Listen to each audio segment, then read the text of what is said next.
The 2023 Clemson Tiger defense is chock full of talent. But who could be a breakout star and X factor for this defense? Someone in the secondary, perhaps? I'll discuss it next on the Locked On Clemson podcast. You are Locked On Clemson, your daily podcast on the Clemson Tigers.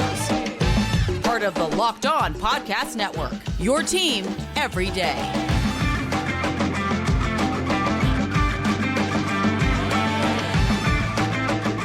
What's up, Locked On family? Welcome back to the Locked On Clemson podcast, your daily podcast covering your Clemson Tigers, part of the Locked On Podcast Network, your team every day. I'm your boy, Damian Parson. You can find me on Twitter at DP_NFL. Always on the ones and twos, as I always say. I'm a national scout over with the Draft Network, and I'm the co-host of the Locked On NFL Draft podcast. And guys, we have a nice show to set up for you today. You're talking about a potential breakout candidate and star. Looking at the secondary, Nate Wiggins, the opener versus Duke. Who is favored by double-digit points? You got it, them Clemson Tigers. We're going to discuss that, as well as a 4-star tight end recruit, and he's already committed. So someone that we already have in the fold, and hopefully to keep in the fold as well. But let's get it started, guys. Listen, Nate Wiggins, defensive back, cornerback for the Clemson Tigers, man, for your Clemson Tigers, our Clemson Tigers. 6'2", 180, and this is a guy when I, kind of getting into his tape, tough, gritty cover corner, man. He's got the arm, the NFL size and length to play press man and everything, but also play off and play zone. And I love, I think for him, one of the toughest games for him in 2022 was, I believe it was, he had two tough outings in a sense, where he gave up, 50 or more, yards. And of course it started, week 4 at Wake Forest, that shootout. It really was like no defense. Nobody on the defense side of the ball could just contain either offense. I think it was like a 51-45 score in that game. But, Nate was targeted 6 times, allowed 4 receptions, 68 yards, and a touchdown. But to go to that type of game and then continue to battle, right? And that's why I feel like he's a battle-tested young man, because in that game, this game goes to double overtime. And he comes down with the PBU, which, I wish he caught it. It made it so much better for this young man. But came up with a near interception to close out that game and end it in double overtime in the end zone when Sam Hartman tried to get the ball over the top of Nate to his big boy, his big target, A.T. Perry. But when you look at what Nate was able to do, it looks like he was playing zone, dropping off to his spot, but also reading the quarterback, understanding what's behind him, what routes are being ran, and then finding the football and flowing to the football, and then going up and making a play. And that's what you love to see, right? But what I also love about him, he's a do-it-all type of player. Not only is he a starting defensive back, he participates on special teams. Go back to the ACC championship game versus North Carolina. He had 2 big plays in that game. One was a blocked field goal. You know what I mean? So you think about him coming off the edge, guys, and making a play on the field goal block team. Like, you can't ask. It's to play special teams. It's a want to type of thing. Some guys, they get to the league and it's like, man, I didn't do that in college. I didn't want to do that. But Nate Wiggins didn't mind doing it, and he made plays doing it, right? But what I also love about that ACC championship game, he had a pick 6 in that game, and I just think about what this conference is going to provide in terms of the challenges for this defense, for the Clemson defense, and it's going to be situations where you see a lot of high-octane kind of passing attacks, right? We know that North Carolina State can throw the football. They have, multiple bodies in that room, that have arm talent that can throw it at all 3 levels and make NFL type of throws. Of course, we're going to talk about Duke in the next segment, but Duke has a quarterback over there, Riley Leonard, and this young man can ball. So you look at him, and then of course Florida State, and what Nate Wiggins will see at Florida State is he's going to see a multitude of weapons. Jaheim Bell, who transferred from South Carolina, who's a hybrid tight end, H-back slot type of guy, but then you have the big 6'7" wide receiver Johnny Wilson, and then they just got Keon Coleman, the 6'4", 215, 20-pound receiver out of Michigan State. He just transferred in. So when that Florida State game comes, guys, Nate Wiggins, I'm gonna say this. I believe that is the game for Nate that will solidify his draft stock. You know, if you follow narratives, the narrative for the 2023 NFL draft, we saw Oregon cornerback Christian Gonzalez slip to 17 to 18 to the New England Patriots, who traded back to get him, right? Where they could have gotten him where they were, but they traded back. And a lot of talks were teams held his week 1 performance versus Georgia, where Georgia was more physical and he didn't answer the bell, in space as a tackler and different things like that. And they kind of held it against the young man, right? Now, whether it's fair or not, that's what happened. And you're talking about a game where Florida State, a couple weeks into the season, I think both teams will be, who they are, who they want to be by that time. Their identity would have been found and they'll be walking in it. And if that is the case, ladies and gentlemen, Nate Wiggins has a chance to put out his NFL campaign tape. Right, you know how we always talk about the Heisman moments for Heisman, quarterbacks, because they always give it to a quarterback typically, but outside of Devonta Smith. But when you think about those Heisman winners, it's like, man, he went on the road. He played a team that was undefeated in his division or his conference, and so forth and so on, and all of the narratives, right, all the storylines and storytelling that went into it. Is like, man, that was his Heisman moment. This is his NFL moment. That game where he's going to see Florida State in those bevy of weapons and Jordan Travis slinging the football, Trey Benson in the run game. Florida State has a complete offense now. So that is going to be the game for Nate Wiggins. But again, that's also the game that I have circled as the game that can really be the telltale of what this season will look like for Clemson. Will they be ACC champions? Will they be perennial playoff contenders again? Can they get back to that? We'll see. But I think Nate Wiggins is a breakout star candidate, as well as my defensive X factor, guys. So I'm keeping my eyes on the 6'2", 180-pound Nate Wiggins, a young man that he gave up 2 touchdowns on the season. He had 1 interception. He had, which was a pick 6, 10 PBUs, guys. Like, again, only 2 games over 50 yards. 50 yards receiving, 50 receiving yards.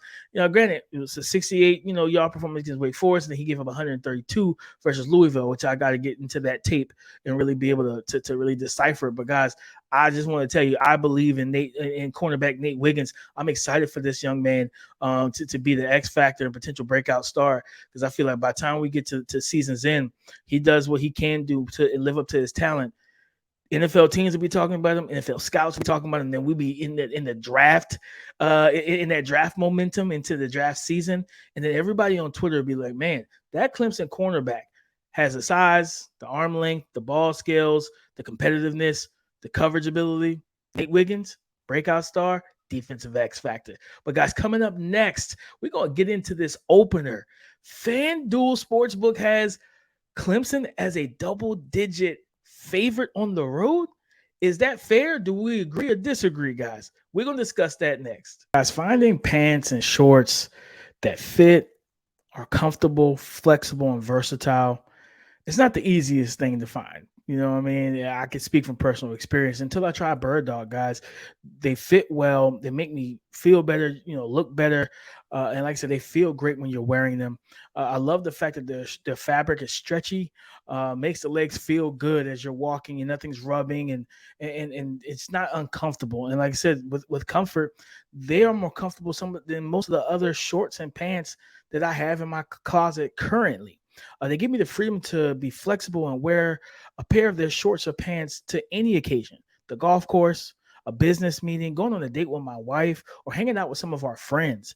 So guys, what I can tell you is this. I encourage you to go to birddogs.com/lockedon. And when you enter the promo code LockedOnCollege, they'll throw in a free custom Birddogs Yeti style tumbler with every single order. All right, family. Clemson is an 11.5, almost 12-point favorite to open the season versus the Duke Blue Devils. Now, this is a game on the road, an ACC opponent, right? So we know that these games aren't just a walk in the park. It's just like the NFL. Those divisional games, they mean more. They always mean more. And everybody comes with their A game, especially when you're the Clemson Tigers in the ACC. You've been the Kings in the ACC. The ACC has been Clemson's jungle, and these Tigers have prowled and walked around and controlled everything, right? And I think they've been the king of the jungle in a sense. So every time you play an ACC opponent, they're going to give you their best. And like I said, looking at FanDuel Sportsbook and looking at the spread, 11.5 points on the road. Now, the question is, do we agree or disagree? It's tough. I'm going to disagree. And what I love with this team is this is week 1. Cade Klubnik's first start of his first full year, right? And I know that he's got the full offseason, get prepared, get ready. But this is one of those games that could be a trap type of game.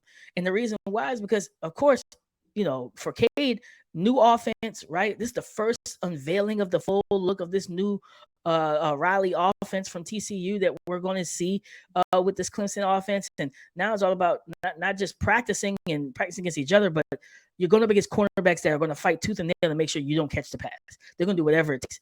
Rake at the hands, level the boom, lower the boom to you, right? Try to level you and knock you out of bounds, push you out of the air, be physical as all get out.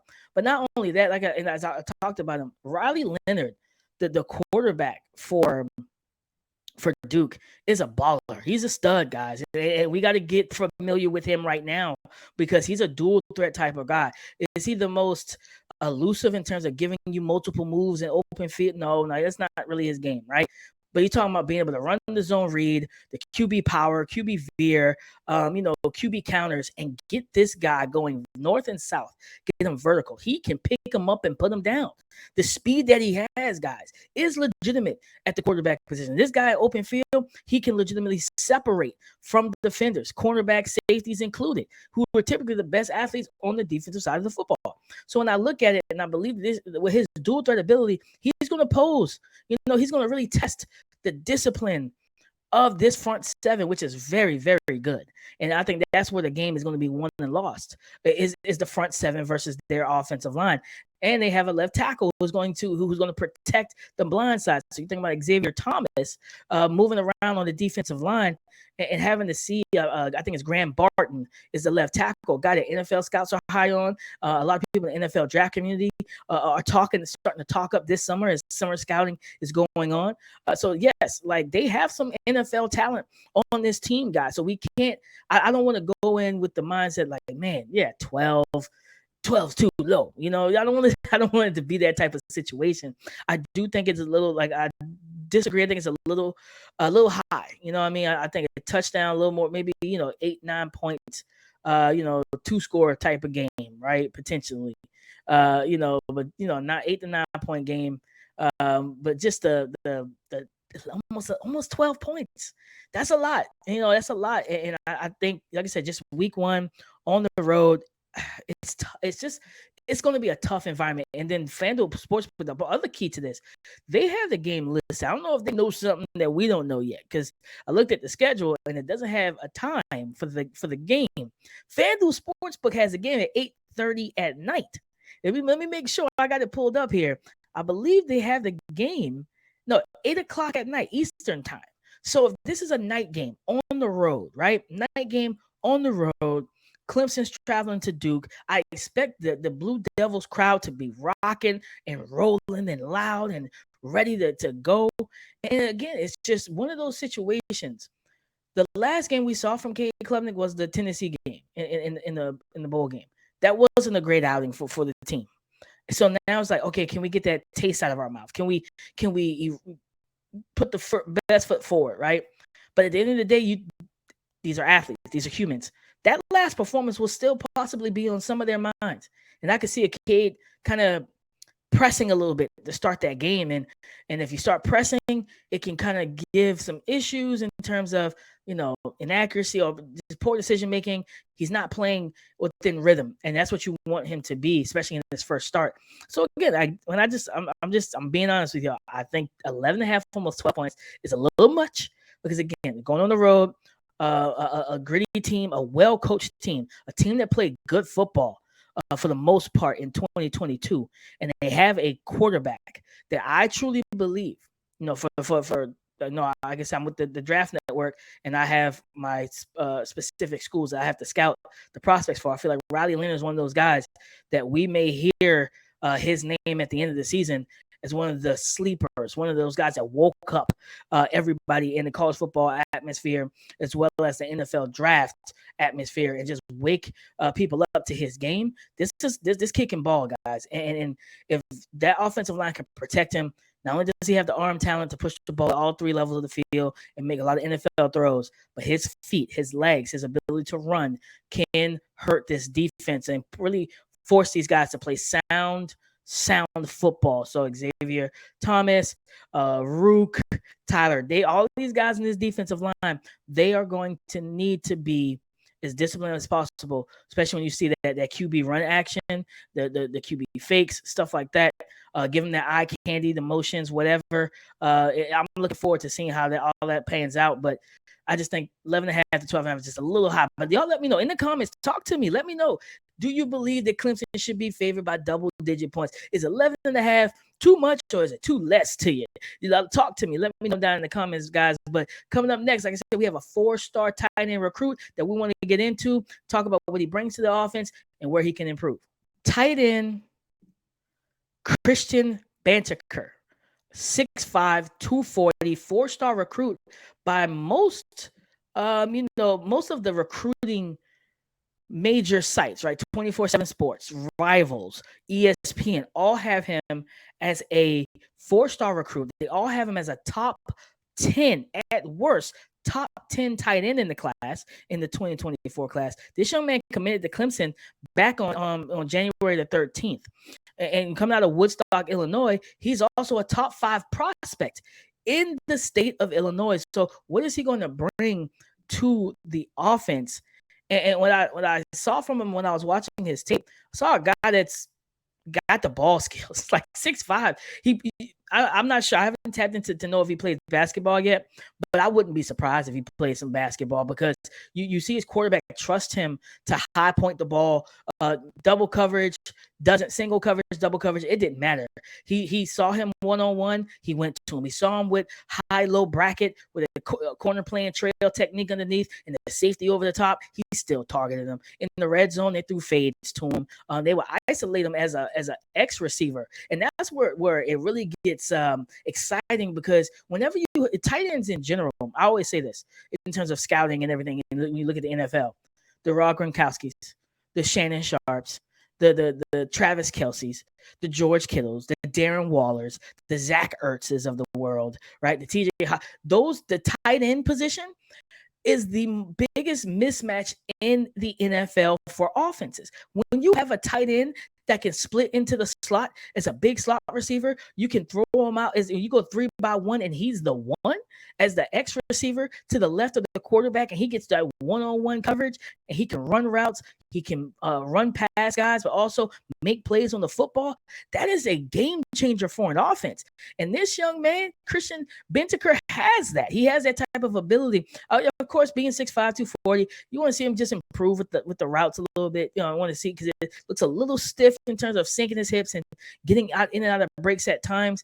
Kind of rounded, not really sharp cuts, but at the same time, he's a tight end. He's not a slot wide, he's not a 5'8" slot wide receiver. So I don't expect him to run routes like Julian Edelman or anything like that and run pivots and things of that nature. But when you think about his height, the ball says confident hands. I would say his hands are arrogant. And what I mean by that is it doesn't matter. He goes and plucks the ball from his body, guys. And you see that with him, just full extension with his frame. Being 6'5", 240, you love that. You love to see a guy go up and make a play on the football, and he does that. Contested situations where guys are banging against his body, guys are throwing themselves into him, being physical at the catch point with the ball in the air. They're going up for a rebound, and he's able to, you know how the basketball players do. They tap the head because they just dunked on you, and he's got that all on his tape. So, and just even not only that, but you think about the RPO game, getting him involved in that on crossers, the deep over routes or bender routes, but also in the hard play action game. You get the run game going, and then you were able to, with Cade Klubnik, be able to sell that run fake, that run action, drop back, and then zip something up the seam where he's a big seam threat, where you could put it helmet or higher and he can go up with both hands and take the ball down, you know what I mean, and keep his balance. This young man is talented. I see why he's a 4-star. And like I said, he's 240 right now. In high school, a 240-pound tight end. I would not be surprised if he does bulk up a little bit to 245, 250, and he's, you know, being able to help, you know, improve into his functional strength in the blocking game, as well as, like I said, just being able to be physical and be a physical presence between the hashes. It gets down and dirty out there. It gets physical. You got to be able to, you know, obtain and well, not obtain, but handle the punishment and what comes with playing between the hashes. You're going to have safeties that are going to come blindside. They're going to throw their bodies into you, right? You know, everybody tries to shoulder tackle nowadays in college football, so they're going to try to lower the boom. And having that bigger frame that he has, that can still add a little more muscle and mass to it, allows him to absorb. That's the word I was looking for earlier. Allows him to absorb those type of hits, right? And not only absorb it, but then they'll keep pushing and keep trucking through it. To even though he's not going to be, not be the most elusive guy, there's more ways to force missed tackles than juking and jiving and jump cutting and everything else. You can stiff arm, you can run through arm tackles, you can shed and throw away would-be tacklers.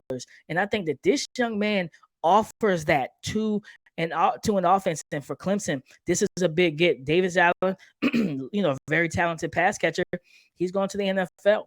You know, I mean, he was drafted to the NFL, you know, back in April, a month ago. So continue to give Cade, at the end of the day, Cade is the future at quarterback for at least the next 2 years, right? True sophomore, then he's got 2024 as a true junior. It just depends on how that goes. Maybe he stays to, you know, 2025 and stays for that senior year and goes to the Senior Bowl and, you know, all that type of stuff, right? You know, we're long ways away, but that could happen, which means he can get at least 1 to 2 years with the new tight end, with Christian. And that could bode well for this young man and for this offense, because the way it's shaping up, as I talked about it yesterday, continually to get weapons that complement each other. And if this is not just a young man, I'm telling you guys, I'm not saying he's Travis Kelce or Gronk or those other Pro Bowl, all Pro Hall of Fame names I mentioned. But what I'm saying is, with his skill set, what I saw from him on tape, if he can consistently flex out as a one-on-one threat versus safeties, corners, and linebackers, and win those reps, man, that changes how defenses can defend this offense, guys. I promise you, it changes things, and you get excited for it. You get the chills, the goosebumps, because you're like, man, Cade could have himself an athletic, big tight end that not only can roam and control the middle of the field between the hashes, but then we can motion them out, right, and see how the defense handles it. And really, at the end of the day, offensively, you want offensive coordinator Riley to give him the job of the OC is to give the quarterback kind of the cliff note to the test, like the early answer, the easier answers, and because everything the defense throws is a test, so it's got to be multiple choice. It's got to give him some easy options where he's not having to think, hold the ball too long, things of that nature. But not only that, but giving them weapons that also makes the test easier from snap to snap, play to play, quarter to quarter, and game to game. So, guys, listen, that is our show, man. I appreciate y'all for tapping in with me on this Thursday, man. You see, I got the new I had to go get one. I had to go get this, man. It looks good. That orange looks good on me, by the way. But nah, I appreciate y'all tapping in with me, making Locked On Clemson your first listen today and every day, Monday through Friday. You know what I tell you. You are family. We're family. Clemson family. Let's go Tigers. But also, you're my everydayer. So I appreciate y'all, like tapping in with me. Come and join the conversation again tomorrow, guys, because I have more content coming. It'd be good for happy Friday, man. We're going to finish this thing out strong in the first week. But for Twitter, guys, you can follow me at DP_NFL. Follow me, holler at me, talk to me. I talk back. But as always, come and join the conversation again tomorrow, guys, on the Locked On Podcast Network. Your team every day. Go Tigers.